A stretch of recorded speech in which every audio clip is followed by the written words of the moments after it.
transtorno do espectro do autismo é um transtorno de neurodesenvolvimento, de base genética, com algumas questões ambientais que a gente ainda não compreende muito bem.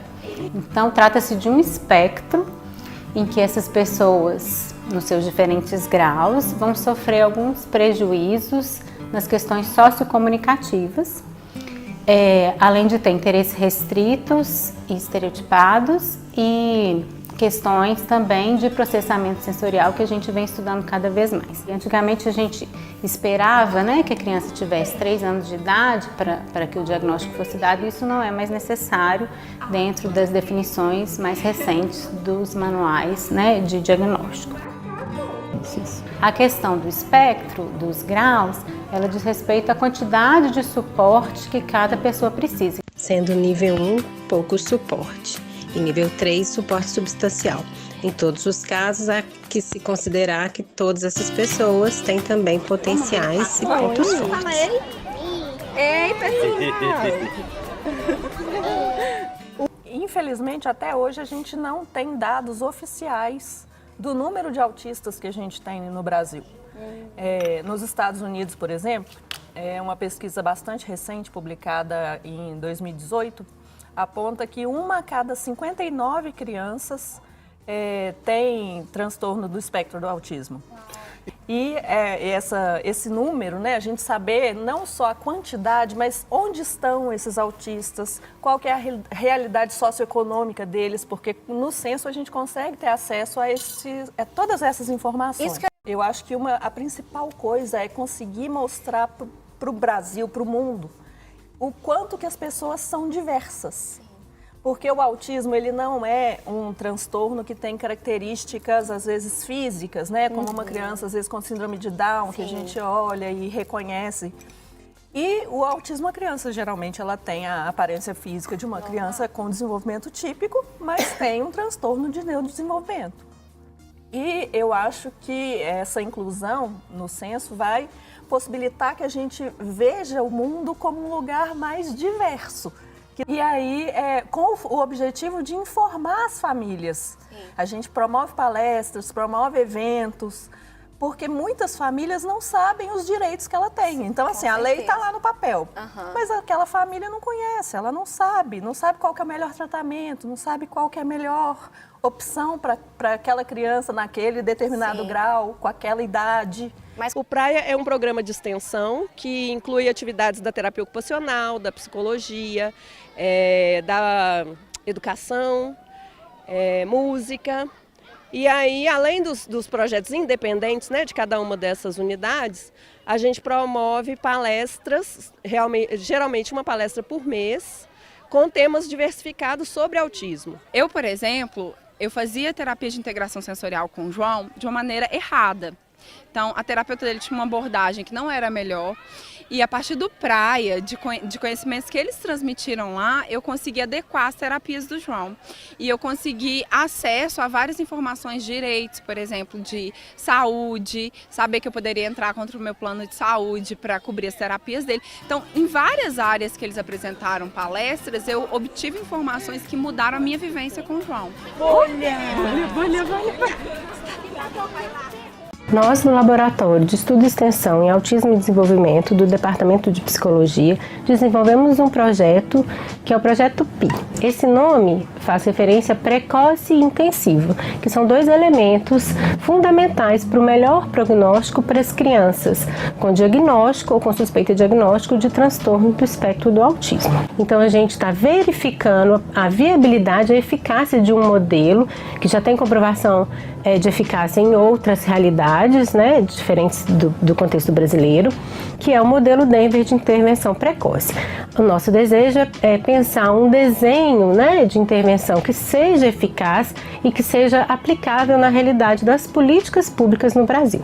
Então é um projeto de pesquisa, a gente já tem um grupo de crianças estabelecido, crianças que entraram no projeto pequenas, menores de 3 anos, e a gente então, os estagiários de psicologia e os estagiários do curso de especialização em autismo da UFMG, de formações variadas, não só psicólogos.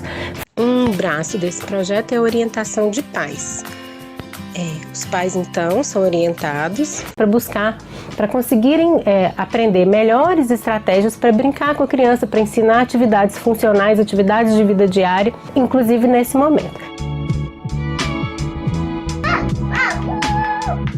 O LEAD faz parte de um grande programa de extensão, que é o PRAIA, Programa de Atenção Interdisciplinar ao Autismo, que é coordenado pela professora Ana Amélia Cardoso, da Terapia Ocupacional, e por mim. A gente tem um Instagram, onde a gente publica materiais científicos também traduzidos, explicados de uma forma compreensiva para pais e profissionais. Tem aparecido uma grande satisfação dos pais, né, por estarem sendo orientados e, portanto, conhecerem estratégias que são interessantes e que funcionam para o desenvolvimento de brincadeiras e de atividades funcionais da criança. E então emerge aí, né, uma alegria de conseguir brincar com a criança, né, e de aprender essas estratégias de fato. As meninas lá do LEAD, elas dão esse suporte para a gente, mesmo esse suporte online, elas conseguem entender as nossas dificuldades, né, a gente consegue passar qual que é a dificuldade dos nossos filhos e elas conseguem nos passar e dar esse suporte que é importante, né? Uma forma assim de ajuda e de carinho nesse momento para a gente conseguir estar evoluindo e a gente consegue, né? Graças a Deus, no meu caso, eu consegui ver bastante evolução na minha filha e aí eu sou muito grata. E é uma situação de estresse bastante preocupante porque, apesar da gente já ter alguns direitos estabelecidos para os familiares, para os autistas, eles não são garantidos, né? E nessa controvérsia do campo do autismo é um cotidiano bastante sofrido mesmo. Então, a situação das famílias ela é agravada frente à ausência do direito, né? Porque as escolas não estão preparadas, muitas escolas particulares negam a matrícula e aí as famílias vão peregrinando, procurando a escola para o filho. E isso é muito doloroso, né? E com relação à saúde, né, e à educação, saúde, educação, a situação, a gente conduziu uma pesquisa agora avaliando todos os currículos de psicologia, de todos os cursos de psicologia de Minas Gerais.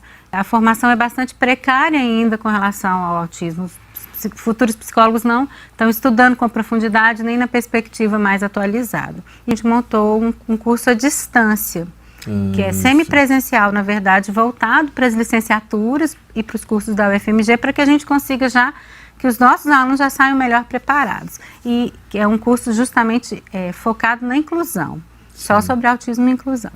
E a gente abre vagas, todas as turmas, para matrículas isolada, para receber os professores que estão aí no cotidiano. As outras crianças, a convivência com essa diferença.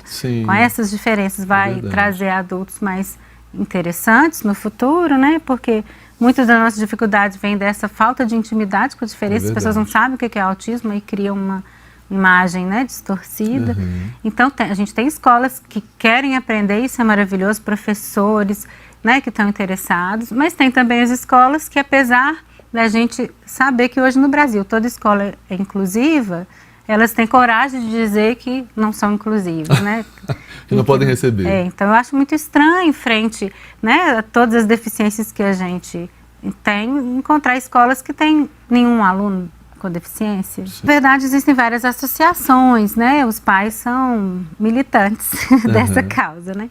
Então, por exemplo, o Sindicato das Escolas Particulares no ano passado tentou propor uma liminar que autorizasse a recusa de matrícula. Aí uma associação bastante ativa aqui de Belo Horizonte, da qual eu faço parte, que a Azateia, lutou contra isso. Então, a sociedade se organiza, né, para garantir esse direito. A sala foi toda preparada para receber as crianças autistas e as famílias delas. Deixar a luz acesa, o som mais baixo, a porta aberta. Elementos simples, mas que fazem toda a diferença para trazer conforto a essa criançada. Também é uma forma de promover a inclusão. A gente preparou com muito carinho uma parceria do PRAIA, que é o Programa de Atenção Interdisciplinar ao Autismo, da UFMG, e o CCBB. A gente percebe que as famílias, né, das pessoas com autismo e outras deficiências têm uma dificuldade, muitas vezes, de circular pelos espaços porque se sentem constrangidas, né? Podem receber olhares de desaprovação em virtude do preconceito. E um primeiro passo, né, dentre muitos, para a gente caminhar, para que elas fiquem à vontade, é justamente que essas pessoas tenham, as outras pessoas convivam com a diferença, né? Tenham intimidade com a diferença, porque elas vão ver que são modos de ser e pronto. Promover um encontro inclusivo é para além das crianças no espectro, sabe? Porque vai atender a eles também, mas vai atender aos pais, e os pais que têm outros filhos vai atender os irmãos para começar essa primeira conversa. Eu acho isso muito importante, muito válido. Eu acho que é porque nós temos a tendência, nós seres humanos de modo geral, de enxergar essas pessoas a partir das dificuldades delas. Seja a síndrome de Down, seja o autismo, seja a paralisia cerebral. E eu não sei se é porque eu sou terapeuta ocupacional, né? E aí a gente tem a tendência de ver o lado positivo. Eu já sou o contrário, eu já tento enxergar onde que está a potencialidade daquela pessoa. Então, é fácil, não é não. Mas todo mundo tem algum ponto forte. Divulgar a nossa campanha do mês de conscientização do autismo, que é agora em abril. No ano passado a gente falou sobre o que eu aprendi com o autismo, né? E vocês colaboraram, mandaram vídeos com relatos pessoais. E esse ano o nosso tema vai ser Autista Pode. Quiser. Gostou desse filme? Gostou?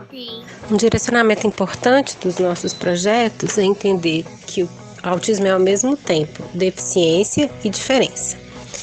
É uma condição profundamente afetada pelas diferentes maneiras com que já foi compreendido historicamente, o que variou muito desde suas primeiras definições nos anos 40 até hoje. Um momento que ainda encontramos um cenário de controvérsias, desconhecimento e até promessas charlatãs de curas. Muitas conquistas no âmbito do direito, no campo científico, são resultado do movimento chamado de neurodiversidade, que nasceu das reflexões das pessoas com autismo, por meio de grupos e associações espalhadas pelo mundo, e também no protagonismo de autistas nas redes sociais, na produção de literatura autobiográfica e também no envolvimento no universo da pesquisa.